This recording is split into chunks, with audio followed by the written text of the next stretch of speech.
নমস্কার দর্শক বন্ধুরা, স্বাগত জানাচ্ছি আপনাদের সবাইকে আমার চ্যানেল আয়ুষ দ্য ফিল্মি বুকওয়ার্মে। আর এসে গেছি মেগা বুক হল পার্ট 2 নিয়ে। সরি, আমার মনে হচ্ছে যে পরিমাণ বই আমি কিনেছি, যে পরিমাণ বই অনলাইনে আসতে চলেছে, এর পরে যে বুক হলগুলো হবে সেগুলোকে বোধহয় সুপার মেগা বুক হল বলেই টার্ম করতে হবে, কোনো উপায় নেই। যাই হোক, তাহলে স্বাগত জানাচ্ছি সুপার মেগা বুক হল নিয়ে পার্ট 2 অফ মাই বুক হল। যে বইগুলো আমি কলকাতা আন্তর্জাতিক বইমেলা থেকে কিনেছি অফলাইন, এই পার্টে সেই বইগুলোই থাকবে মূলত। একটা হয়তো অনলাইন থেকে আনা বই, অ্যামাজন থেকে আনা বই আমি আপনাদের দেখাবো, কারণ এই ব্যাগটি, যে ব্যাগটি থেকে বইগুলো বের করেছি, সেই ব্যাগটিতে সেই বইটাও ছিল, তা এটাকে আমি দেখিয়ে দিচ্ছি। তাহলে ভিডিও শুরু করা যাক।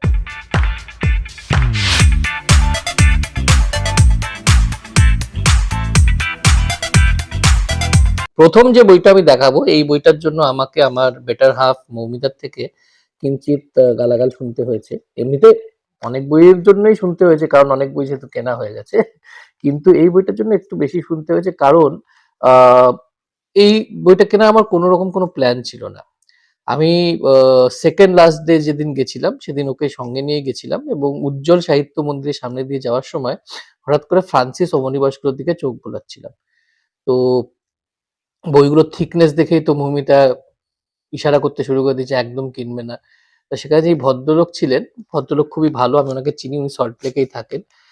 তো উনি আমাকে বললেন যে, আপনি কি ফ্রান্সিসের বইয়ের খোঁজ করছেন? আমি বললাম, না, আমি অনিল ভৌমিকের কোনো একটা বইয়ের খোঁজ করছি।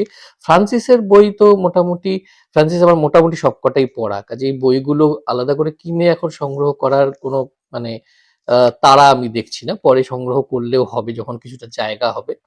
তো তখন উনি বললেন, আপনি এই বইগুলো, এই গল্পগুলো পড়েছেন? এগুলো হচ্ছে নন ফ্রান্সিস, ওনার যে অ্যাডভেঞ্চার গল্পগুলো রয়েছে সেগুলো। তো তখন আমি ভাবলাম যে অ্যাডভেঞ্চার সাহিত্যের একটি ইম্পর্টেন্ট শাখা, একটি ইম্পর্টেন্ট জনরা, এবং আমি অ্যাডভেঞ্চার গল্প পড়তে ব্যক্তিগতভাবে ভীষণ ভালোবাসি, কারণ আমি মানুষটা আহ, খুব একটা অ্যাডভেঞ্চারাস নই বাস্তব জীবনে। তো আমার পড়ে না নিজেকে ওখানে এখনো ভিজুয়ালাইজ করতে খুব ভালো লাগে। আমি এই ধরনের জায়গায় থেকেছি, যেসব জায়গায় একটু বিপদসংকুল জায়গায় আমি ছোটবেলা থেকে থেকেছি, আমার বাবা সিভিল ইঞ্জিনিয়ার হওয়ার জন্য। তো সেজন্য এই জায়গাগুলোর সঙ্গে আমি রিলেট করতে পারি, সেখানকার জীবনযাপনের সঙ্গে রিলেট করতে পারি, এই জন্য মূলত অ্যাডভেঞ্চার ভালো লাগে।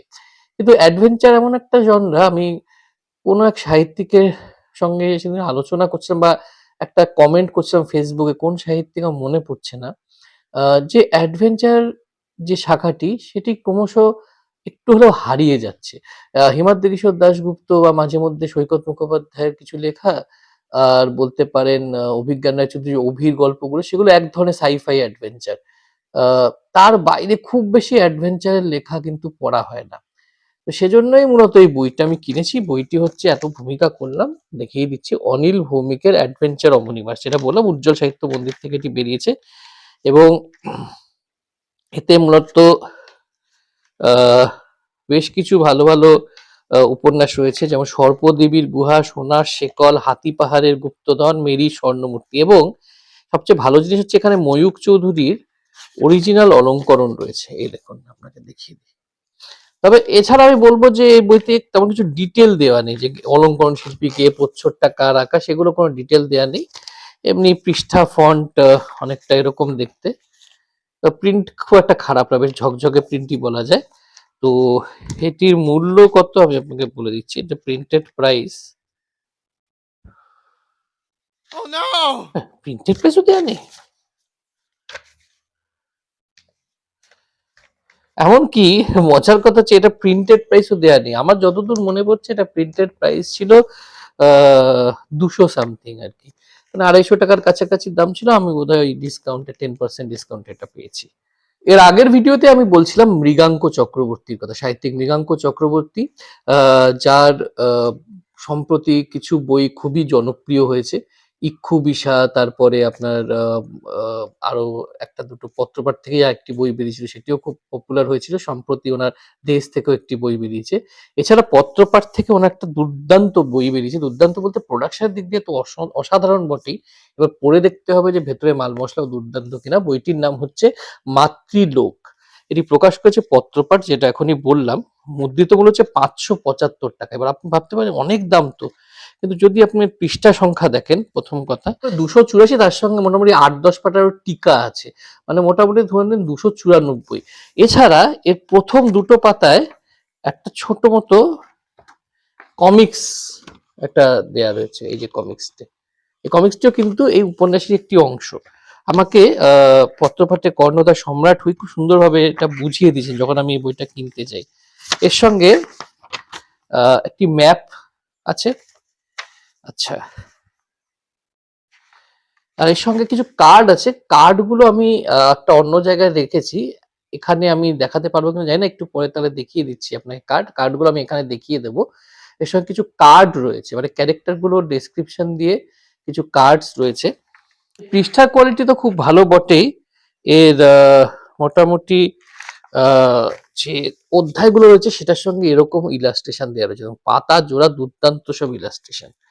আর এর ভেতরে, ও হ্যাঁ, না না না না, ক্ষমা করবেন, কার্ড এর মধ্যেই রয়েছে। ভেবেছিলাম কার্ডটা এর মধ্যে নেই, অন্য জায়গায় রাখা আছে। এই দেখুন, এখানে প্রতিটি চরিত্রের কয়েকটি কার্ড দেওয়া রয়েছে, এগুলো আপনাদেরকে খুলেও আমি দেখাতে পারি। চট করে দেখিয়ে দিচ্ছি। এই দেখুন, যেমন মাতৃ, উত্তরবঙ্গের রাজবংশী লোককথা অনুযায়ী ইনি যক্ষ যক্ষিণীর কন্যা এবং মাসান ঠাকুরের বোন। এনার নামেই বোন নিশ্চয়ই মাতৃলোক হয়েছে। ছিডিম খোয়া, উত্তরবঙ্গের ফালাকাটার কৃষি দেবতা ও লৌকিক ঠাকুর। তো বুঝতে, আমি আগেই বলেছিলাম যে মৃগাঙ্কর মানে ওর যে পড়াশুনো বা স্পেশালাইজেশন বলতে পারেন, ওর যে লেখার স্পেশালাইজেশন, সেগুলো এই লৌকিক দেব দেবতাকে অনেক ঘিরে অনেকটাই মানে আবর্তিত হয়। এবং ওর প্রত্যেকটি যে উপন্যাস এখন অব্দি বেরিয়েছে, সে প্রত্যেকটি উপন্যাসই কিন্তু এই অপদেবতা বা দেব দেব লৌকিক দেব দেবীকে ঘিরেই রয়েছে। তো সেদিক দিয়েও একটা অভিনবত্ব রয়েছে মৃগাঙ্কর লেখার যে সাবজনরা, সেদিক দিয়েও একটা অভিনবত্ব অবশ্যই রয়েছে। এবং এর পেছনে যেটা লেখা রয়েছে সেটা পড়েও আপনি বুঝতে পারবেন। এক অবিনাশী প্রতিহিংসার ছায়ায় ঢাকা পড়ছে মহাবিশ্ব। এক প্রাচীন অপশক্তির রোষানলে যখন দেবলোক, ব্রহ্মলোক আর স্বপ্নলোকের চিরন্তন ভারসাম্য ধূলিসাৎ হতে বসেছে, তখন কি কেবল ধ্বংসই ভবিতব্য? চেনা বাস্তব আর অলৌকিক জগতের সন্ধিক্ষণে দাঁড়িয়ে এক অসামান্য আত্মত্যাগ আর অবহেলিত শক্তির পুনর্জাগরণের শিহরণ জাগানো উপাখ্যান মাতৃলোক। সৃষ্টির শেষ রক্ষা কি সম্ভব, নাকি সবটুকু তলিয়ে যাবে আদিম অন্ধকারের কৃষ্ণগহ্বরে? অস্তিত্ব রক্ষারই অন্তিম লড়াইয়ে কি আছে মহাবিশ্বের ভাগ্যে? তো আমাকে যখন এই বইটির ব্যাপারে সবিস্তারে পত্রপাঠে কর্ণধার জানাচ্ছিলেন সম্রাট হুই, তখন উনি আমাকে বলেছিলেন যে এটা বাংলায় লেখা একমাত্র ফোক ফ্যান্টাসি থ্রিলার। মানে আপনারা নিশ্চয়ই কন্নড়া সিনেমা কান্তারা, এই এক্সাম্পলটা সম্রাটও দিয়েছিল আমাকে, যে কন্নড়া সিনেমার যে কান্তারা রয়েছে, কান্তারা টু, এই দুটো যে খুবই জনপ্রিয় একটা ফ্র্যাঞ্চাইজি রয়েছে, সেটা যে থিমের উপর বেস করে, আহ, এটাও সেই রকমই একটা থিমেটিক্যালি এটা সিমিলার, কিন্তু এটা হচ্ছে পুরোপুরি বাংলার মাটির একটা কনসেপ্ট বা উত্তরবঙ্গের একটা কনসেপ্ট, সেটার উপর বেস করে এটা। তো ভীষণই এক্সাইটেড আমি, কারণ এই ধরনের নতুন নতুন জনরা নিয়ে এক্সপেরিমেন্ট করতে আমার ভীষণ ভালো লাগে। আর এর যা প্রোডাকশন, মানে এখনো অব্দি আমি যা বই কলকাতা আন্তর্জাতিক বইমেলায় কিনেছি তার মধ্যে সেরা প্রোডাকশন এটা, আমি এটা নির্দ্বিধায় বলতে পারি। মানে প্রোডাকশনের দিক দিয়ে তো দুর্দান্ত বটে, এবারে ভেতরে মাল মশলাও নিশ্চয়ই খুবই ভালো হবে, এটা আমার বিশ্বাস। আহ এটা নিয়ে একটু আলোচনা দীর্ঘ হয়ে গেল, কিন্তু উপায় নেই, এটা নিয়ে একটু আলোচনা দীর্ঘ করতেই হতো, কারণ বইটার পরিসরটাও যে খুব দীর্ঘ। যাই হোক, এটা পরে আপনাদের জানাবো। পত্রপাঠ কিন্তু এই বইমেলায় একের পর এক চমক নিয়ে এসেছে, আমি এটা বলতে বাধ্য হচ্ছি। দুর্দান্ত সব চমক নিয়ে এসেছে। এটাও আমার কাছে একটা, বলতে পারেন আমার লেট টিনসে ফিরে যাওয়া বলতে পারেন। কারণ আমি আগেও বলেছি অনেকগুলো বই আলোচনায়, আপনি যদি আমার আগে থেকে সাবস্ক্রাইবার হন আপনারা জানবেন যে আমি অনেক বড় বয়স পর্যন্ত মূলত কিশোরদের জন্য লেখা বাংলা বই পড়তাম। আর ভেতরে কিশোরটাকে আমি মরতে দিইনি। তো আমি যখন ফার্স্ট ইয়ারে পড়ি বা সেকেন্ড ইয়ারে পড়ি তখনও অবধি, এবং মোটামুটি 1993 সাল থেকেই সমী আর বিক্রমদার জুটি ভীষণ জনপ্রিয় ছিল, বিশেষ করে শুকতারার পাতায়, এছাড়া আনন্দমেলার পাতাতেও ভীষণ জনপ্রিয়তা লাভ করেছে এই দুটি চরিত্র। তখনকার দিনের হিসেবে খুব টেকনিক্যালি অ্যাডভান্স ছিল গল্পগুলো, এবং গল্পগুলোর মধ্যে অ্যাডভেঞ্চার, থ্রিলের মজা একসাথে পাওয়া যেত। খানিকটা কোথাও না কোথাও কল্পবিজ্ঞানের ছোঁয়াও থাকতো। গল্পগুলো লিখতেন সঞ্জীব সিংহ মহাশয়। তো অনেক বছর পর তাকে আবার সসম্মানে ফিরিয়ে এনেছে পত্রপাঠ এই বইটির মাধ্যমে। বইটির নাম হচ্ছে বিক্রমদার গোয়েন্দাগিরি। এটি প্রথম খণ্ড, এরপরে আরেকটি খণ্ড বেরোবে। যেটা বললাম, লেখকের নাম সঞ্জীব সিনহা। এর সংকলন ও সম্পাদনা করেছেন অমিতাভ চক্রবর্তী। আমি আগেও বলেছি অমিতাভ চক্রবর্তী কিন্তু দারুণ সব কাজ করছেন। প্রচ্ছদ লিখেছেন শুভমজিৎ দাস। ওনার সংগঠনের নাম বোধহয় কাল্পনিক। অলঙ্করণ করেছেন শুভম ভট্টাচার্য বা ভট্টবাবু। নাইস। এর মুদ্রিত মূল্য হচ্ছে 550 টাকা, 550 টাকা। এখানে এরকম ভেতরে একটা সেম প্রচ্ছদ যেটা সেটাই দেয়া রয়েছে। এটা ফ্ল্যাপ রয়েছে প্রচ্ছদ, বইটা ফ্ল্যাপ রয়েছে, ভেতরেও একই ছবি রয়েছে। এর মধ্যে মূলত বেশ কিছু উপন্যাস রয়েছে এবং ক্রোনোলজিক্যালি রয়েছে বলে আমার বিশ্বাস।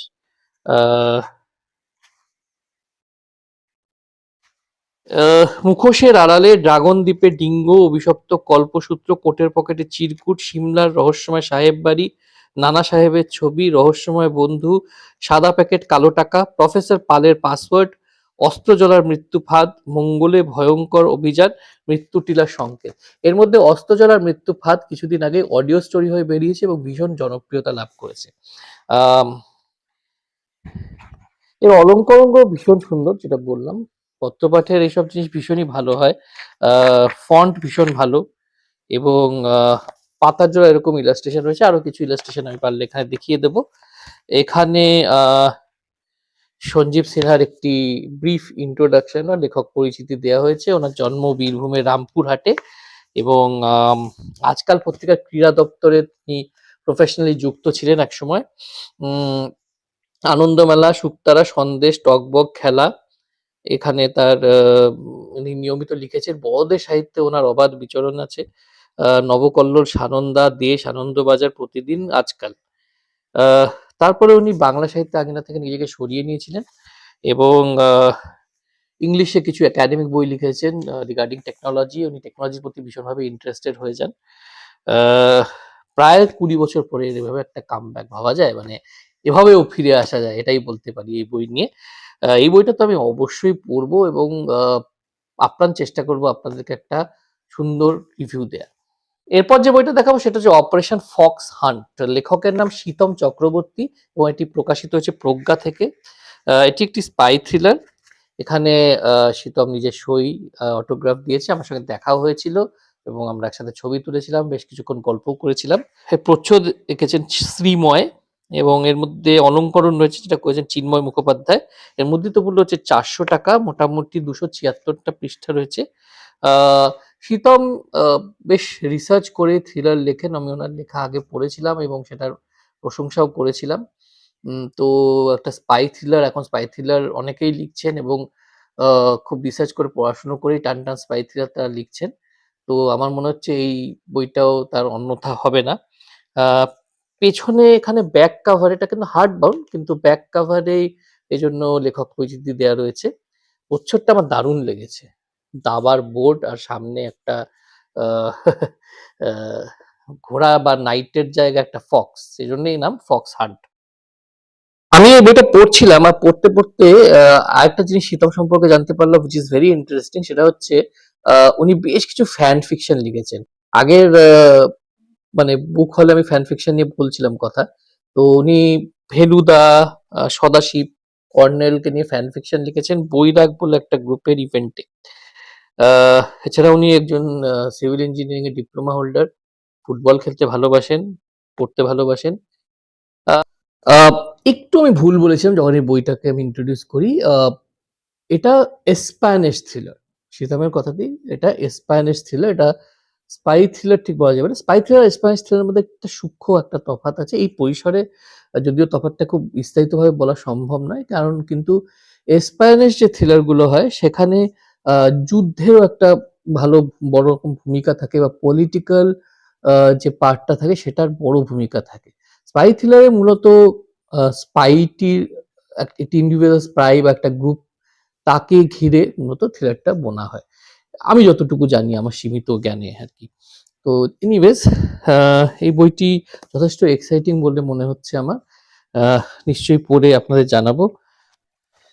বইটির ছাপা বাঁধাই যথেষ্ট ভালো, এ নিয়ে কোনো অনুযোগ থাকতেই পারে না। এটুকু বলতেই পারি যে 277 পাতার এই উপন্যাসটি খুব ভালো একটি উপন্যাস হতে চলেছে। প্রজ্ঞা থেকেই সংগ্রহ করেছি এই নন ফিকশন বইটি। এই বইটি নিয়ে আমি পার্টিকুলারলি ভীষণ এক্সাইটেড, কারণ এটা আমার ভীষণ পছন্দের একটা বিষয়। কিন্তু এটা এমন একটা বিষয় যেটা বিষয়ে আমি খুব বেশি কিছু জানি না, আমি জানতে চাই আর কি। সেটা হচ্ছে গুপ্ত সংঘ, আদি থেকে অন্ত। লেখকের নাম শান্তনু দে। প্রজ্ঞা থেকে এটি প্রকাশিত হয়েছে, এটা আগেই বললাম। এবং এর মুদ্রিত মূল্য হচ্ছে 400 টাকা। আর এর প্রচ্ছদ দেখেছে সুবিনয় দাস। মোটামুটি প্রায় 250 পাতার আর কি বই এটি। তো শান্তনু দে, ওনার একটি লেখক পরিচিতি ওখানে দেওয়া রয়েছে ফ্ল্যাপে। এই যে ফ্ল্যাপ, এই ফ্ল্যাপে এখানে লেখক পরিচিতি দেওয়া রয়েছে।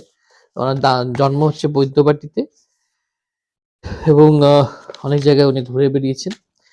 তো গুপ্ত সংঘ কি সেটা নিয়ে একটা আভাস এখানে এই ফ্ল্যাপে দেওয়া রয়েছে। সিক্রেট সোসাইটি অর্থাৎ বাংলায় গুপ্ত সংঘ বা সমাজ, পৃথিবীর সকল সিক্রেট তথা গুপ্ত বিষয়ের মতোই সিক্রেট সোসাইটির প্রতি অনাদিকাল থেকে মানুষের প্রবল আগ্রহ। নিষিদ্ধ আপেলের মতোই অমোঘ সে আকর্ষণ। কিন্তু ঠিক কি এই সিক্রেট সোসাইটি, কোথায় এর শুরু, কতটাই বা গভীরের শিকড়? গ্রন্থেশী আলোচনা করতে গিয়ে কখনো পাড়ি দিতে হয়েছে প্রাচীন মিশরে, কখনো বা গিয়ে পড়তে হয়েছে গ্রিস, রোম, চীন, জার্মানি, অস্ট্রিয়া, আমেরিকা, এমনকি আমাদের এই দেশ ভারতবর্ষের শতাব্দী প্রাচীন ইতিহাসের পাতায়। যুক্তি তক্ক গপ্পে উঠে এসেছে নাইট টেম্পলার থেকে নিউ ওয়ার্ল্ড অর্ডার। বিশ্বের তাবর তাবর ঘটনা প্রবাহের সাথে বারবার জড়িয়ে উঠেছে কনস্পিরেসি থিওরি, জড়িয়ে পড়েছে ফ্রিম্যাসন থেকে ইলুমিনাটি, স্কালস অ্যান্ড বোনস থেকে কমিটি অফ 300 এর নাম। ফাঁস হয়েছে প্রায়োরি অফ সায়নের মিথ্যের মুখোশ। কথকের মুখে এই সকল বৈঠকি গল্পের মাঝেই জুড়েছে আরেক গল্প, আরেক গোপন মাত্রা। ভীষণই এক্সাইটেড আমি এই বইটা নিয়ে। এই বইটার মধ্যে চ্যাপ্টারগুলো ভীষণ ভালো। গুপ্ত সংঘ কি, গুপ্ত সংঘের প্রতি মানবের আগ্রহ, গুপ্ত সংঘের প্রাচীনত্ব এবং উৎস, দ্য নাইট টেম্পলার, প্যাগানিজম ও খ্রিস্টানিটি, ভারতের গুপ্ত সংঘ, মধ্যপ্রাচ্যের গুপ্ত সংঘ, রসিক্রুশিয়ান, স্কালস অ্যান্ড বোনস, সবগুলো নিয়েই অনেক রিসার্চ, অনেক নানা রকম রিসার্চ এবং নানা রকম চর্চা করেই লেখক এই বইটি লিখেছেন। তো একসঙ্গে এতগুলো গুপ্ত সংঘের খবর সাধারণত একটা বইতে পাওয়া যায় না। কাজেই এটা নিয়ে আমি ভীষণ এক্সাইটেড। আগে বারবারই বলছি এই কথাটা, পড়ে আপনাদের অবশ্যই জানাবো। বড় বই দেখালাম, এখন একটু কম্প্যারেটিভ একটা ছোট্ট বই দেখিয়ে দিই।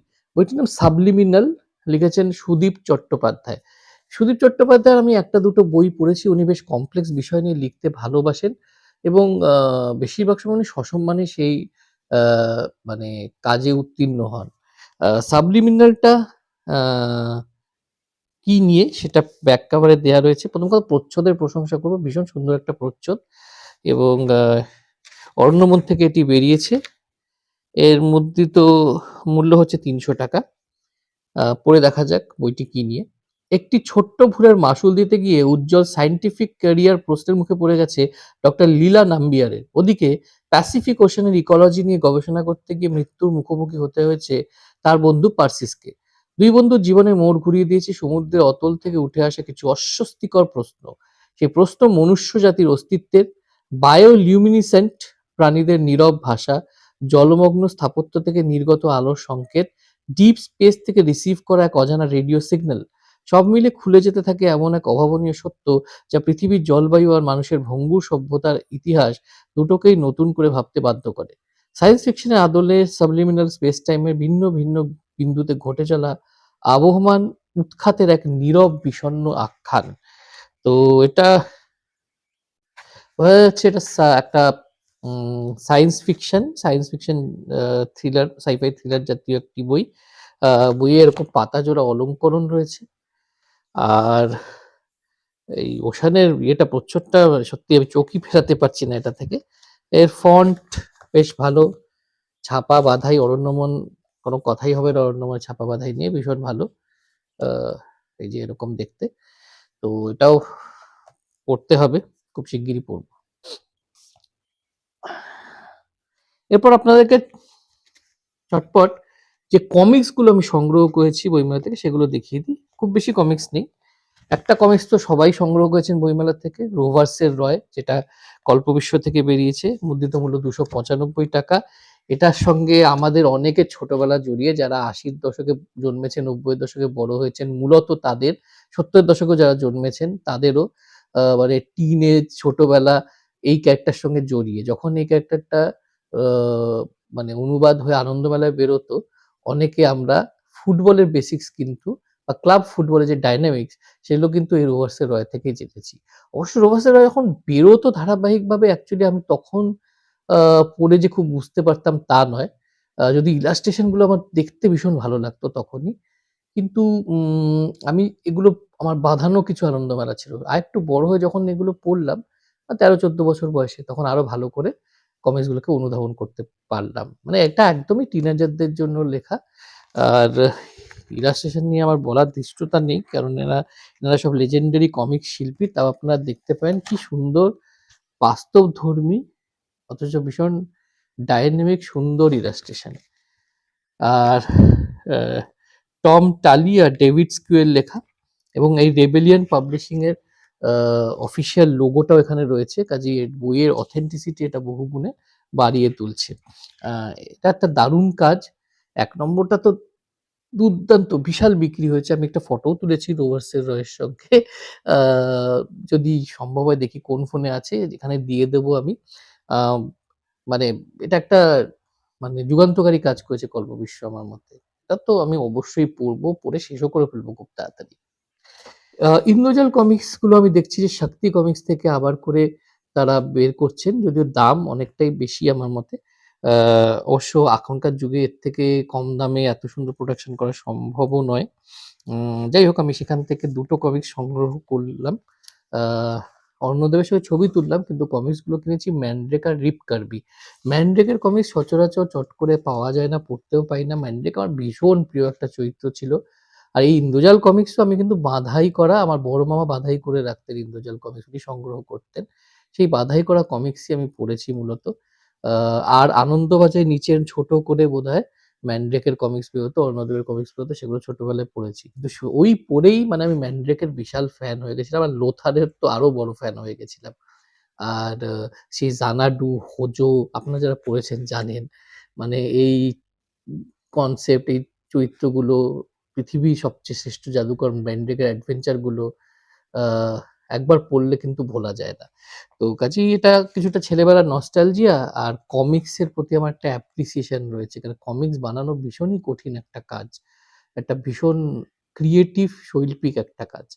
তো সেটা সেটা মানে আমার অ্যাপ্রিশিয়েট করতে এই বয়সে আরো ভালো লাগে। সেজন্য এটা কেনা। এটাও তাই। রিপ কার্বি একটা গোয়েন্দা চরিত্র। এর তো গল্পের বুনটও ভীষণ ভালো হতো আরকি। আর এখানে ২ টো কমিক্স রয়েছে। চিপ ফ্যারেটের হত্যা রহস্য, ডক্টর হিক্সের ফর্মুলা। এগুলো দাম হচ্ছে, একটার দাম ৳১৯৯ এটার দাম ৳১৯৯, এটার দাম আম ৳৭৯। এগুলো মনে হয় অনলাইনেও পাওয়া যায়। আ আপনারা এগুলো অনলাইনেও সংগ্রহ করতে পারেন। তো পড়বো অবশ্যই।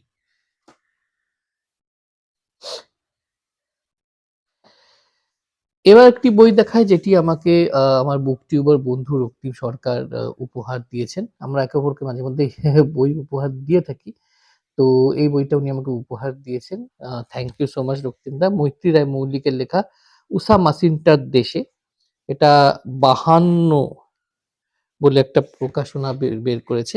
তো মৈত্রী রায় মৌলিকের আমিও বিশাল ভক্ত, এবং মৈত্রী রায় মৌলিকের ইনফ্যাক্ট একটা বই আমি এই কালকে পড়ে শেষ করেছি। মানে যখন এই ভিডিওটা হচ্ছে তার ঠিক আগের দিন আমি পড়ে শেষ করেছি।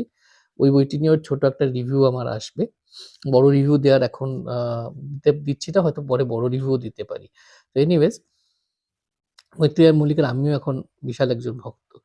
তো কিন্তু ওনার ছোটদের লেখা যে আছে সেটা আমি জানতামই না। এই বইটা দেওয়ার পরে বুঝতে পারলাম যে উনি ছোটদের জন্য খুব ভালো লেখেন।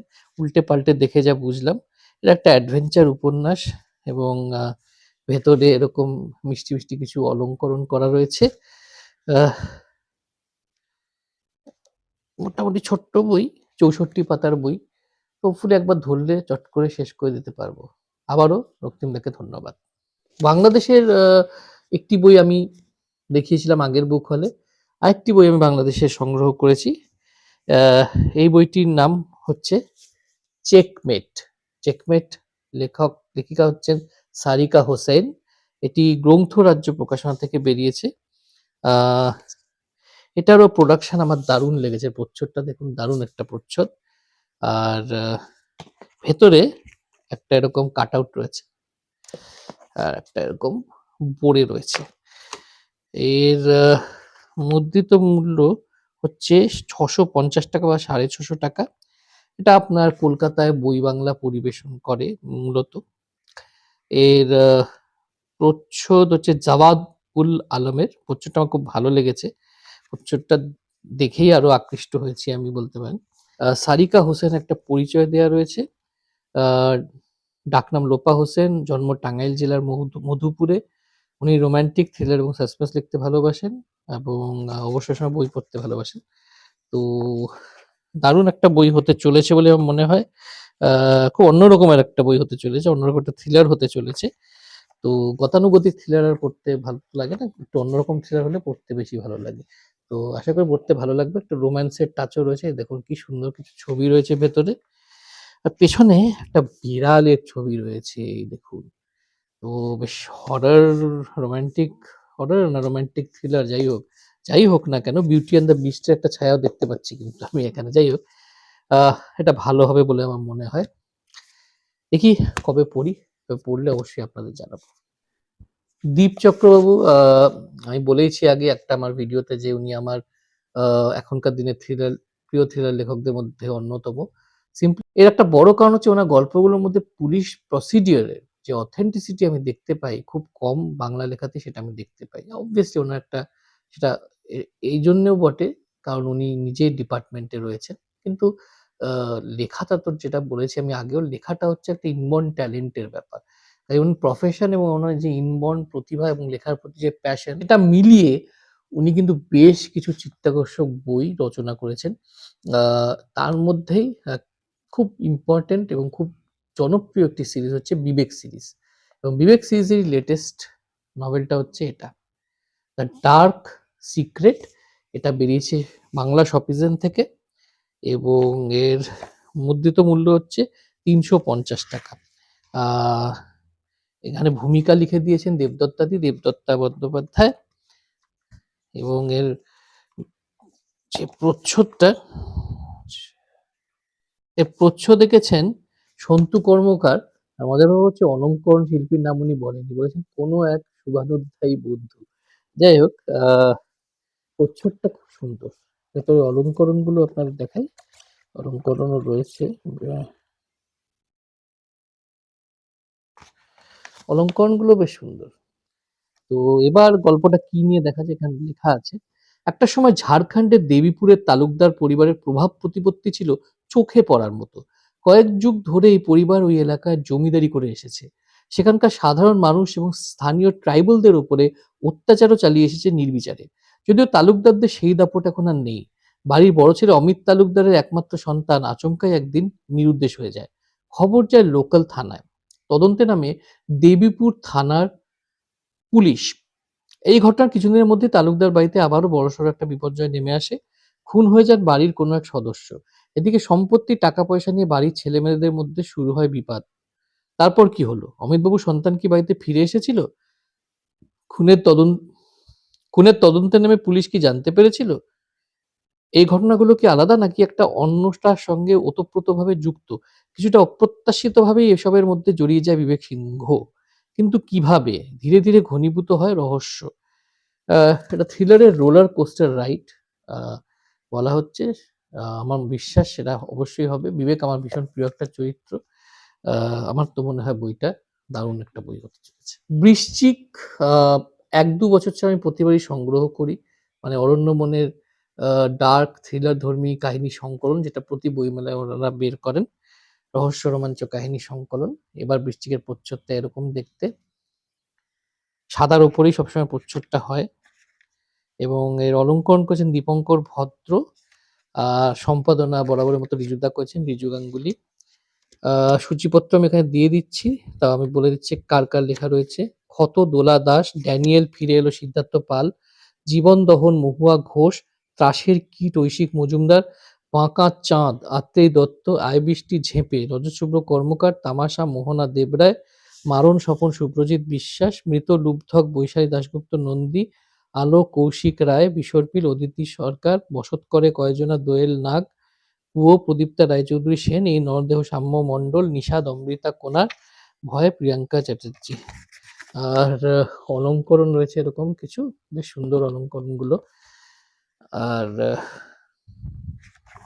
আরেকটা দেখেছি, দেখুন দারুণ অলঙ্করণ। এবং পেছনে বৃশ্চিকের বাকি সিরিজগুলো কেমন দেখতে সেটার একটা আভাস দেওয়া রয়েছে। এর মধ্যে একটা দুটো ছাড়া আমার কাছে সবগুলোই আছে বা ছিল। আর সুবৃহৎ বই, অনেকগুলো কাহিনী যেহেতু, তো এর পৃষ্ঠা সংখ্যা 468 টাকা এবং এর মুদ্রিত মূল্য 400 টাকা। তো এর গল্পগুলো সবসময় খুব ভালো হয়। আমি ইনফ্যাক্ট এর মধ্যে একটা বৃশ্চিক গত বছর রিভিউ করেছিলাম। এবারও যদি সময় মতো পড়ে নিতে পারি, এটার রিভিউ দেওয়ার আমার ইচ্ছে রইল, কারণ লেখক তালিকাটা আমার খুব ভালো লেগেছে। তমগ্ন নস্করের বই অরণ্যমন থেকে যেগুলো বেরোয় খুবই হাই কোয়ালিটির হয়, সেটা দেও হোক, বিষহরী হোক, বা এই বইটাও হবে নিশ্চয়ই। এটার নাম রক্ষস, তমগ্ন নস্করের লেখা, অরণ্যমন থেকে বেরিয়েছে, 250 টাকার মুদ্রিত মূল্য। তমগ্নর হাতের লেখা আমার দারুণ লাগে, এত সুন্দর দেখুন হাতের লেখায় লিখে দিয়েছে আমাকে, যে আয়ুষ্মান দাকে অনেক অনেক শুভেচ্ছা সহ তমগ্ন। আচ্ছা, এর সিদ্ধেশ্বরী মাতা ঠাকুরানী সহায় এটাও লিখেও দিয়েছে, এর লেখাও আছে। ঋজু গাঙ্গুলি এটি সম্পাদনা করেছেন, এর অলঙ্করণ দীপঙ্কর ভদ্রর করা। এখানে তমগ্ন নস্কর একটা লেখক পরিচিতি দেওয়া আছে, এবং এখানে কি নিয়ে বইটি সেটা বলা আছে।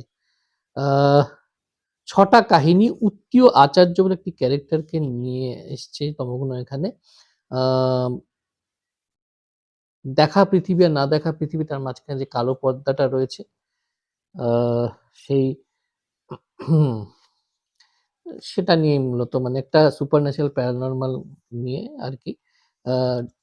একটা ক্যারেক্টার যে মৃতের সঙ্গে কথা বলতে পারে সত্যিটা জানার জন্য। তো বেশ ভালো। রক্ষস নামটা একটু আলাদা রকমের, রাক্ষস নয় কিন্তু রক্ষস। তো 6টা গল্প রয়েছে, টান, দেবতার কাঁটা, বাঁধল, সর্পিল, নজর আর মনোহারিণী, এবং এরকম একটি ছবি রয়েছে। আরো অনেক ইলাস্ট্রেশনই এখানে রয়েছে। ইলাস্ট্রেশনগুলো ব্যক্তিগতভাবে আমার দারুণ লেগেছে। এই দেখুন পাতা জোড়া ইলাস্ট্রেশন রয়েছে। এগুলো কিছু না, গল্প পড়ার মানে এক্সপিরিয়েন্সটা আরো এনহ্যান্স করে, ভালো করে, এই আর কি। কল্পবিশ্ব থেকে এই ভাইটির বইও আমি কিনলাম, সংগ্রহ করলাম। নর্থক, পরাগ ভূঁইয়ার লেখা। পরাগ বেশ কিছুদিন ধরে খুব ভালো লেখালেখি করছেন, আমার থেকে অনেক ছোট, আমি তুমি বলেই ডাকি, অল্প পরিচয় আছে আমার সঙ্গে। তো খুব ভালো লেখে, অন্য রকমের লেখা, লেখার ফরম্যাট খুব আলাদা। প্রচ্ছদ দেখেছেন ইন্দ্রজিৎ কর্মকার, মুদ্রিত মূল্য 300 টাকা।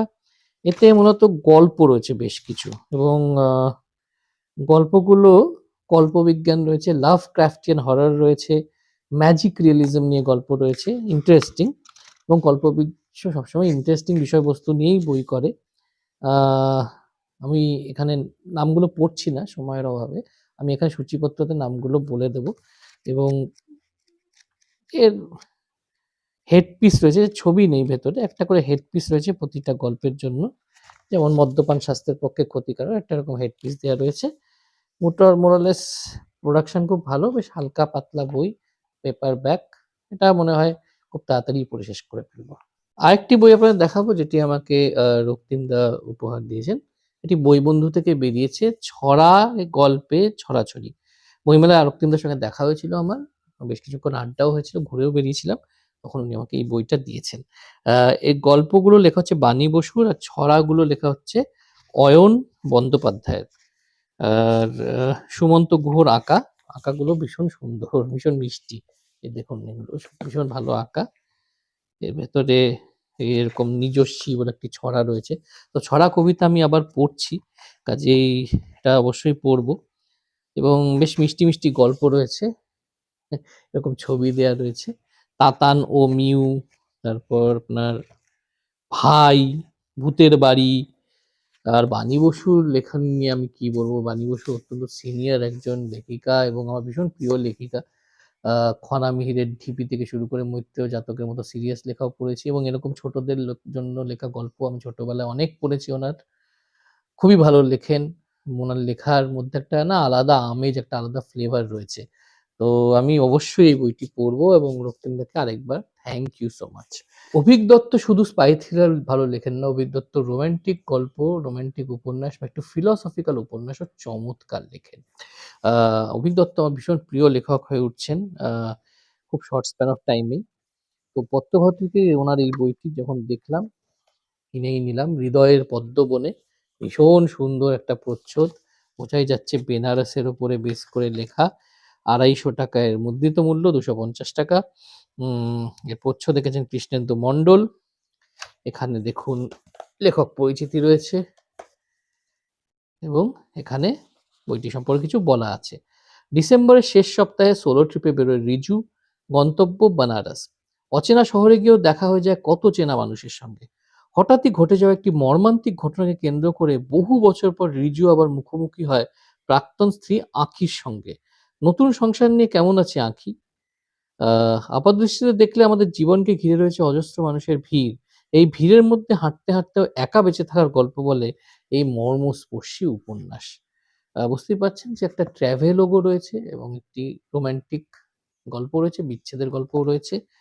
পড়তে বোধহয় আমার তো খুবই ভালো লাগবে বলেই মনে হয়। এর ফন্ট গুলো বেশ ভালো, বেশ বড়, বড় ফন্ট এবং ছবিগুলো বেশ সুন্দর। সঙ্গে যে ছবিগুলো ইলাস্ট্রেশন গুলো রয়েছে, ভীষণ সুন্দর ইলাস্ট্রেশন। তো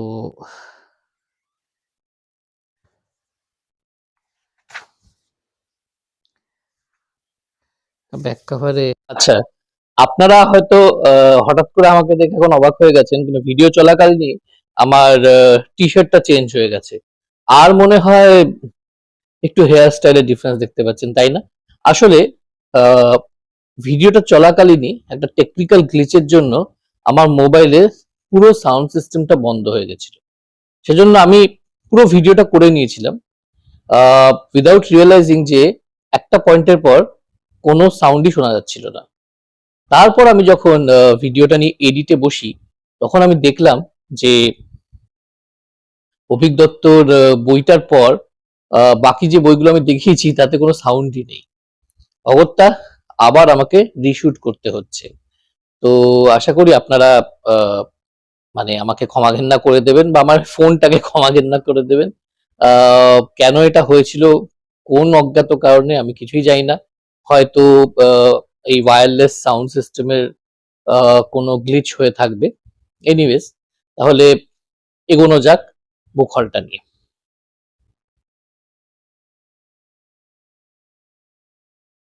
এই বইটি সংগ্রহ করেছি পত্রভারতী থেকে।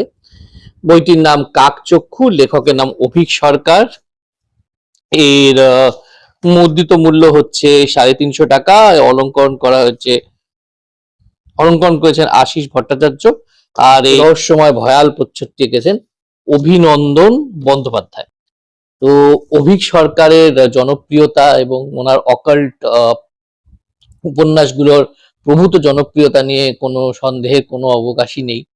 আহ ওনার অডিও স্টোরি গুলো বিশাল বিশাল জনপ্রিয়তা পেয়েছে। এই কাকচক্ষু অডিও স্টোরিও কিন্তু আমি রিভিউ করেছি আমার ফেসবুক পেজে।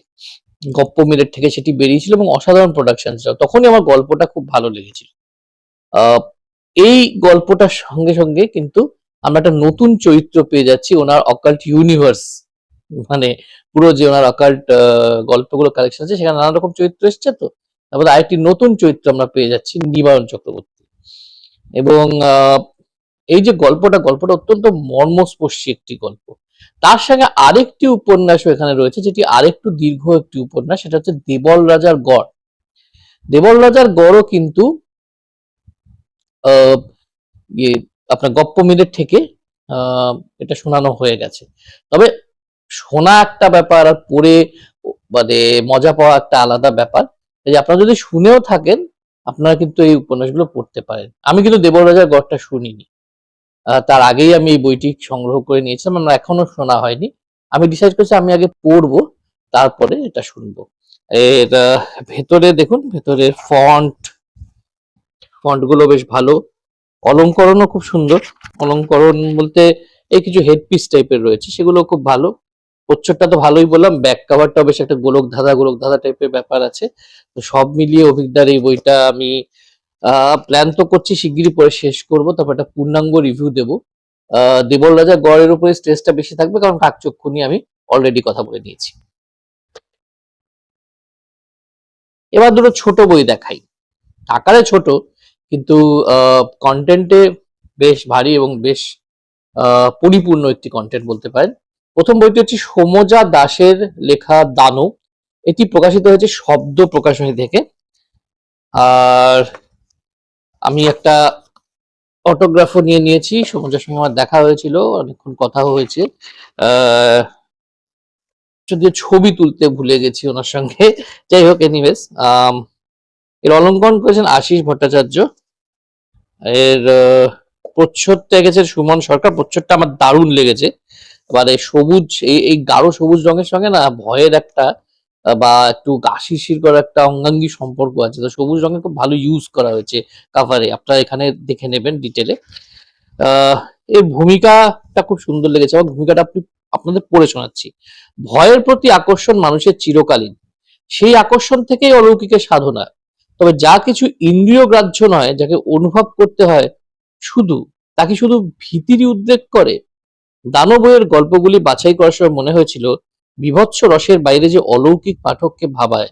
শিহরণের সঙ্গে যেসব গল্পে মিশে থাকে মানবিক মূল্যবোধ, সেরকম গল্পগুলোকেই সংকলিত করব। লেখক হিসেবে সে চেষ্টাই করেছি, বাকিটা পাঠকের হাতে। অলমিতি, সমজা দাস।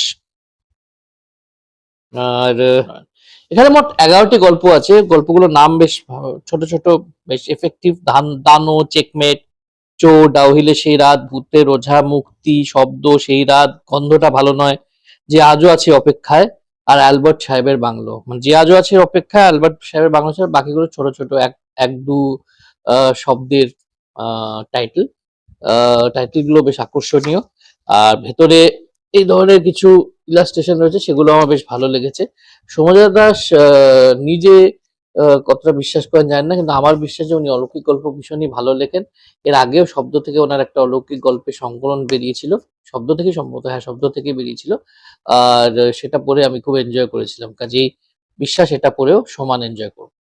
কাল সন্দর্ভা আপনারা অবশ্যই হয়তো অনেকেই পড়েছেন। অসাধারণ একটি উপন্যাস, সাধারণ তন্ত্রমন্ত্রের উপন্যাসের থেকে অনেক উপরের লেভেলের একটি উপন্যাস আমি বলবো। এটা কল্পবিশ্ব থেকে বেরিয়েছিল। তারপর তার যে সুবৃহৎ ফ্যান্টাসি সিকুয়েলটা ছিল, সেটাও আমার খুব ভালো লেগেছিল। সেজন্য যখন দেখলাম যে ওনার একটা সাই-ফাই থ্রিলার বেরিয়েছে কল্পবিশ্ব থেকে, যার নাম আয়না মহল, এই বইটি সঙ্গে সঙ্গে সংগ্রহ করে নিলাম। আয়না মহল বললাম কল্পবিশ্ব থেকে বেরিয়েছে। এর প্রচ্ছদ পৌশালী পালের আঁকা। মুদ্রিত মূল্য হচ্ছে 325 টাকা। এবং এর ভেতরে কিছু অসাধারণ অলঙ্করণ রয়েছে। অলঙ্করণ কে করেছে দেখা যাক। অলঙ্করণ শিল্পীর নামটা আমি মিস করে গেছি, আই এম সো সরি। আচ্ছা, কিছু এআই রয়েছে, আর রাকেশ কুমার দাসের কিছু অলঙ্করণ রয়েছে। আহ ভালো, মানে ক্যান্ডিডলি ওনারা অ্যাডমিট করছেন যে কিছুটা এআই এর সাহায্য নেওয়া হয়েছে। এআই সাহায্য যদি ভালো করে নেওয়া হয়, তাহলে আউটপুট খুবই ভালো আসে, নিয়ে কোনো সন্দেহ নেই। আর ফন্ট বলুন, এ লেখা মানে বাঁধাই ছাপা সবই খুব ভালো। আহ পেছনে অল্প একটা আভাস দেয়া রয়েছে উপন্যাস নিয়ে। ওদের জাগিও না, গ্রাম বাংলার এক উন্মাদ মানুষের সতর্কবাণী বারবার প্রতিধ্বনি তোলে এক শান্ত শারদ প্রভাতে। প্রশ্ন থেকে যায়, কারা তারা? দেবতা, শয়তান, নাকি মানুষেরই কোনো গভীরতর সত্তা? আয়নামহল একটি সাইফাই থ্রিলার উপন্যাস, যেখানে লালনের গান, আধুনিক সাইকোলজি আর নিষ্ঠুর বৈজ্ঞানিক পরীক্ষা ডুবে গেছে এক মহাজাগতিক ষড়যন্ত্রের গভীরে। যে ষড়যন্ত্র গড়ে উঠেছে মানুষের মনের প্রাচীনতম অনুভূতি ভয়কে কেন্দ্র করে। গল্পের প্রধান চরিত্র সোহংয়ের অনুসন্ধান কি উন্মোচিত করতে পারবে সেই ষড়যন্ত্রের পর্দা, নাকি ভয় গ্রাস করবে তাকেও? মানে খুব ভালো একটা, আবার একটা নতুন কনসেপ্ট নিয়ে অঙ্কিতা এসেছে বলাই যেতে পারে। এটা খুব বড় বইও নয়, মোটামুটি 182 পৃষ্ঠার এই বই। মনে হয় সময় পেলেই শেষ করে ফেলতে পারবো। আর আপনাদের জানাতেও পারবো। এরপর যে বইটি আমি দেখাবো এই বইটি একটা সিকুয়েল, হাড়, যে বইটি আমি রিভিউ করেছি, আপনারা আমার চ্যানেল দেখতে পারেন, আমার এই বইটি রিভিউ করা আছে। কৌশিক দাসের লেখা, বাংলা শপিজেন থেকে বেরিয়েছিল এবং দুর্দান্ত একটি কাজ। ৮০ দশকে অনেক বাচ্চা নিরুদ্দেশ হয়ে যেত, তো ৮০ দশকেই আমাদের এখান থেকে রপ্তানি করা হতো একটা মানে খুব আনইউজুয়াল জিনিস, সবচেয়ে বেশি রপ্তানি করা হতো। কি সেই জিনিস, কি সেই সত্যি হারিয়ে যাওয়ার পেছনে, সেটা নিয়ে একটা ইনভেস্টিগেটিভ ধর্মী বই লিখেছিলেন কৌশিক দাস, হাড়। এই হাড়েরই সিকুয়েল, হাড় কিন্তু মানে একটা ওপেন এন্ডেড ওয়েতেই শেষ হয়েছিল, আমি আমার রিভিউতেও বলেছি, তাই সিকুয়েলটা প্রত্যাশিতই ছিল। এটা হচ্ছে সেই সিকুয়েল, হাড় আবার আতঙ্ক। এখানে উপরে লেখা আছে দুর্বল হৃদয়ের পাঠকদের জন্য নয়। খুব স্ট্রাইকিং একটা প্রচ্ছদ। বাংলা শপিজেন যেটা বললাম প্রকাশক, এর প্রচ্ছদ এঁকেছেন সৌরভ মিত্র, আর এর মুদ্রিত মূল্য হচ্ছে ৩৯০ টাকা। এখানে একটা লেখক পরিচিতি দেওয়া রয়েছে, লেখকের পরিচিতি, এবং কৌশিক দাসের সব বইতে কিন্তু ওনার যে ঘটনাকে ঘিরে বা যে ব্যাকগ্রাউন্ডকে ঘিরে গল্প বা উপন্যাস আবর্তিত হয়েছে, সেই ঘটনাগুলোর নিউজ পেপার কাটিংস গুলো থাকে। এখানেও তার অন্যথা হয়নি, এই নিউজ পেপার কাটিং গুলো দেখুন পেছনে রয়েছে। মানে এটা একটা আলাদাই একটা মাত্রা দেয় বইটিকে, একটা অথেন্টিসিটিকে একটা আলাদা মাত্রা দেয় বলে আমার ধারণা। আর এর ছাপা বাঁধাই নিয়ে তো কিছু বলারই নেই, শপিজেনের বই, ছাপা বাঁধাই খুবই ভালো। আর ডার্ক ব্লু কালারটা এটাকে একটা একটা রহস্যময়তা, একটা ইরি ফিলিং দিচ্ছে। বইটি পড়ে আপনাদের অবশ্যই জানাবো। এরপর যে বইটি দেখাবো সেই বইটির জন্য আমার মতো অনেকে হয়তো অনেক দিন ধরে অপেক্ষা করেছিলেন। তিন বাহু ১০ মুখের সিকুয়েল, তিন বাহু ৭ লোক, যেটা প্রজ্ঞা থেকে এবার বেরিয়েছে। এর লেখক হচ্ছেন অনির্বাণ মুখার্জি। তিন বাহু ১০ মুখ একটি অভূতপূর্ব মাইথোলজিক্যাল থ্রিলার ছিল। কিছুটা গুপ্ত সংঘ, কিছুটা আমাদের দেশের পুরাণ বেদ ইতিহাস নিয়ে একটা অসাধারণ একটি বই ছিল। বইটির মধ্যে যেমন ইনফরমেশন ছিল তেমনই থ্রিল ছিল, এবং একটা মানে আর ফিগার ডায়াগ্রামের খুব ভালো ব্যবহার ছিল। বলতে পারেন একটা পাথ ব্রেকিং বই। সেই বইয়ের সিকুয়েল বেরিয়েছে আর সংগ্রহ না করে থাকা যাচ্ছিল না, নিয়েই নিলাম প্রজ্ঞা স্টল থেকে বইটি। বইটি পেপারব্যাক, ৪২৫ টাকা এর দাম। আর এর প্রচ্ছদ আর অলঙ্করণ করছেন শ্রীময়। এর মধ্যে প্রচ্ছদটা তো খুব সুন্দর, মনে হচ্ছে পাথরে কোঁদা প্রচ্ছদটা, একটা এনশিয়েন্ট সিভিলাইজেশন, একটা প্রাচীন সভ্যতার একটা নিদর্শন বলেই মনে হচ্ছে প্রচ্ছদটাকে। দেখুন ব্যাক কাভারটা খুব সুন্দর, নানা রকম চক্র, ধর্মচক্র সব রয়েছে। আচ্ছা, এখানে অনেক ম্যাপ রয়েছে, অনেক রকম ফিগার, ম্যাপস, ডায়াগ্রামস রয়েছে। এই দেখুন ডায়াগ্রাম, ম্যাপ, ফিগার এগুলো রয়েছে। কিভাবে এগুলো সম্পর্কিত মূল উপন্যাসের সঙ্গে সেটা তো উপন্যাসটা পড়লেই বোঝা যাবে। এই উপন্যাস নিয়ে আর কি বলবো, মানে এটা নিয়ে আমি ভীষণ ভীষণ এক্সাইটেড। কবে পড়তে পারবো জানি না, কারণ এর মধ্যে নানান রকম বাড়ির কাজকর্ম রয়েছে। তবে এটা পড়ে তো আমার রিভিউ দেবই আমি, কারণ তিন বাহু ১০ মুখের যখন তিন বাহু ১০ মুখ পড়েছিলাম তখন আমার কোনো ইউটিউব চ্যানেল ছিল না, তো ওটা আমার কাছে এখন রয়েছে। আবার ওটা একটু পড়তে হবে কারণ অনেকদিন আগে পড়েছিলাম। তো মনে হয় দুটো মিলিয়ে একটা কম্প্রিহেন্সিভ রিভিউ আপনাদের হয়তো দিতে পারবো। ডক্টর অমৃতেন্দ্র মুখার্জি, এর লেখা আমি বিশেষ ভক্ত। উনি গতের উনি গতে বাঁধা ডিটেকটিভ উপন্যাস ঠিক লেখেন না, তার একটু বাইরে গিয়েই ওনার ডিটেকটিভ উপন্যাসগুলো। তো আমার ওনার ডিটেকটিভ উপন্যাসগুলো পড়তে খুব ভালো লাগে। ভিক্টর ওনার গোয়েন্দার নাম। উনি ইংরেজি বাংলা দুটো ভাষাতেই চমৎকার লেখেন, এবং এবং ওনার একটা গল্প দ্য হিডেন হ্যান্ড, ওটা ব্ল্যাক ক্যাট বলে আমেরিকার একটা বিখ্যাত রহস্য পত্রিকা রয়েছে, সেখানে মানে মনোনীত হয়েছে, সেখানে ছাপার জন্য সেটা মনোনীত হয়েছে। বুঝতেই পারছেন যে ওনার লেখার মধ্যে কতটা ডেপথ রয়েছে এবং লেখার মধ্যে একটা আন্তর্জাতিক অ্যাপিল রয়েছে। তো ভিক্টরের কিছু কাহিনী নিয়ে অনুরাগ প্রকাশনী বের করেছে এই লকড রুম রহস্য সংকলন। লকড রুম মিস্ট্রিজ একটা আলাদাই মিস্ট্রির ঘরানা বলতে পারেন। এটা বিদেশে এই লকড রুম নিয়ে প্রচুর লেখা লেখা হয়েছে। জন ডিক্সার কার এতে সিদ্ধহস্ত ছিলেন এবং এই জন ডিক্সন কারকেই এই বইটি উৎসর্গ করা হয়েছে। বইটি প্রচ্ছদটা আমার খুব ভালো লেগেছে। এর প্রচ্ছদ এঁকেছেন কৃষ্ণেন্দু মণ্ডল। আর এর অলঙ্করণগুলো কিন্তু লেখকের নিজেরই করা। তো এতে অলঙ্করণও রয়েছে বেশ কিছু, বেশ সুন্দর কিছু অলঙ্করণ রয়েছে। এই লকড রুম মিস্ট্রি নিয়ে আমি ডিটেইলে আমার গোয়েন্দা এসিজি সম্পর্কে যেটা অনীশ দেব লিখেছেন সেখানেও আমি বলেছিলাম। উনিও কিন্তু লকড রুম স্পেশালিস্ট, মানে লকড রুম মিস্ট্রি স্পেশালিস্ট ছিলেন এবং ভিক্টরেরও একটা এ ধরনের লকড রুম রহস্যের প্রতি একটা ঝোঁক রয়েছে। আহ অনুরাগ প্রকাশনীর কোনো বই এর আগে আমি কিনিনি, বলতে পারি যে খুব নতুন একটি প্রকাশনী হবে। তো সেই হিসেবে কিন্তু এদের ছাপা বাঁধাই অলঙ্করণ আমার যথেষ্ট ভালো লেগেছে। এই বুকমার্কটিও আমার একটু অন্যরকম, বেশ ভালো লেগেছে। ওনারা দিয়েছেন বইয়ের সঙ্গে, ব্যবহারও ওদের খুব ভালো। আমি স্টলে খুব ভালো ব্যবহারই পেয়েছি ওদের থেকে। তো এই বইটি অবশ্যই পড়ে জানানোর ইচ্ছে রইল। আমার তো মনে হচ্ছে যে এখানে কিছু একটু অলৌকিকের ছোঁয়াও রয়েছে দেখুন, আর কোথাও একটা ফ্যান্টাসির ছোঁয়াও হয়তো রয়েছে। এটা পড়ে বলতে হবে, পড়ে জানতে পারবো, আপনাদের নিশ্চয়ই জানাবো। অভিরূপ সরকারের লেখা গোয়েন্দা আদিত্য এখন বিশাল জনপ্রিয়তা পেয়েছে অডিও স্টোরির মাধ্যমে। এছাড়াও পরমব্রত চট্টোপাধ্যায় এটা নিয়ে একটা সিরিজ করতে চলেছেন। উনি নিজে বোধহয় অভিনয় করছেন যতদূর আমি শুনেছি। তো আমি কিন্তু গোয়েন্দা আদিত্যর সঙ্গে পরিচিত হয়েছি বইয়ের মাধ্যমেই এবং আমি এই সিরিজের বিশেষ ভক্ত একজন বলতে পারেন। আমার খুব ভালো লাগে। গোয়েন্দা আদিত্য আ একটি গোয়েন্দা এজেন্সি চালায় নিজে এবং আ ক্লাসিক্যাল মিউজিকের অনুরাগী। বিবাহিত। ১ম দিকে তার বিয়ে, মানে ১ম দিকে সে ব্যাচেলর ছিল। তারপর বিবাহিত। খুব বড় বনেদি পরিবারের ছেলে, যাদের অবস্থা হঠাৎ করে পড়ে যায়। তারপর নিজের চেষ্টায় আদিত্য একটা জায়গায় পৌঁছতে সক্ষম হয়েছে। এরকম একটা ক্যারেক্টার আরকি।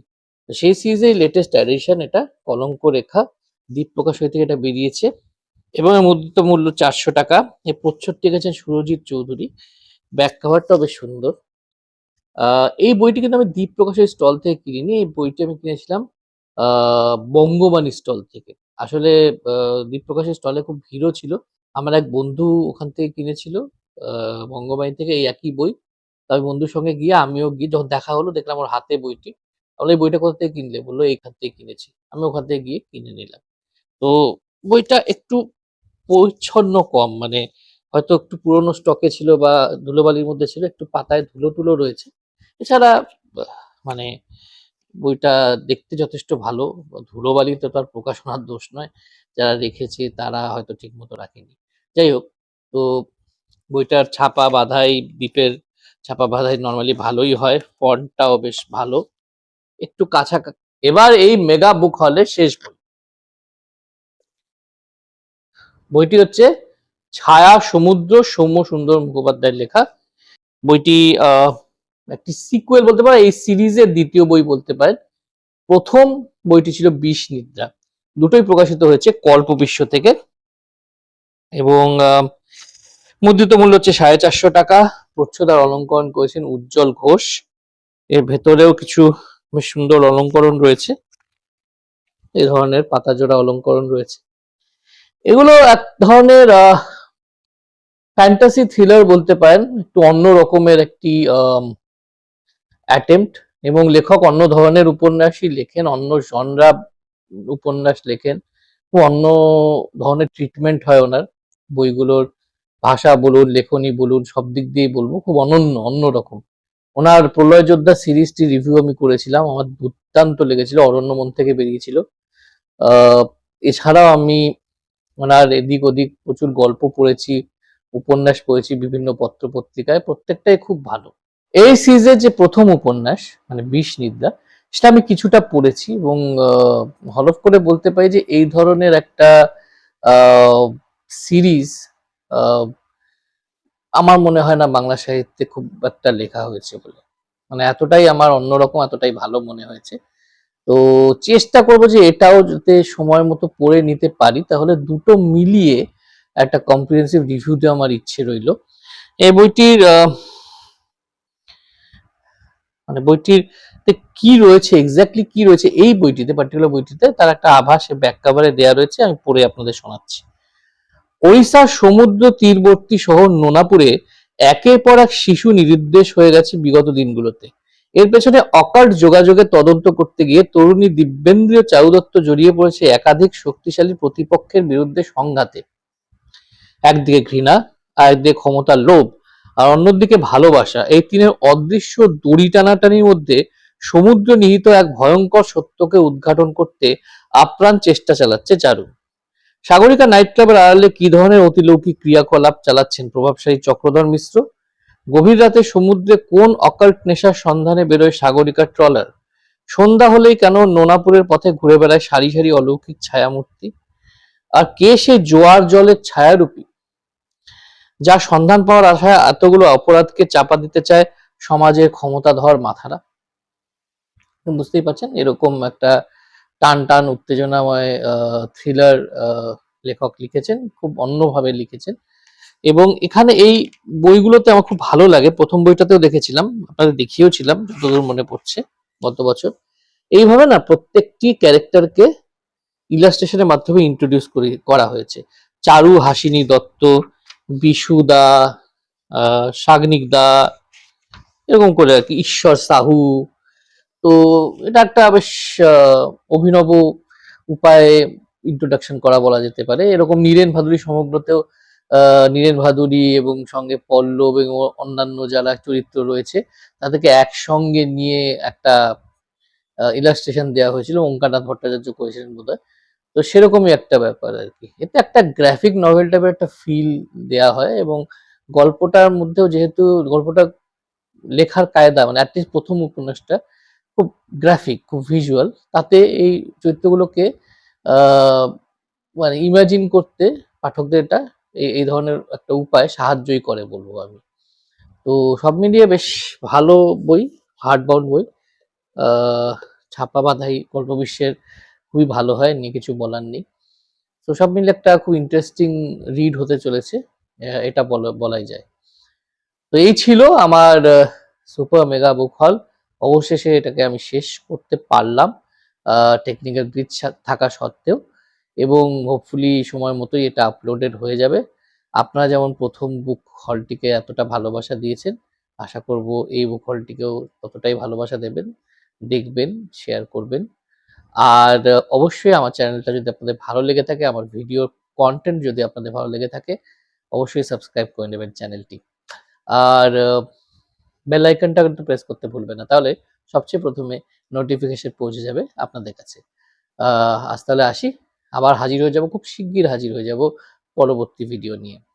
ভালো থাকবেন, সুস্থ থাকবেন, take very good care of yourself. শুভরাত্রি,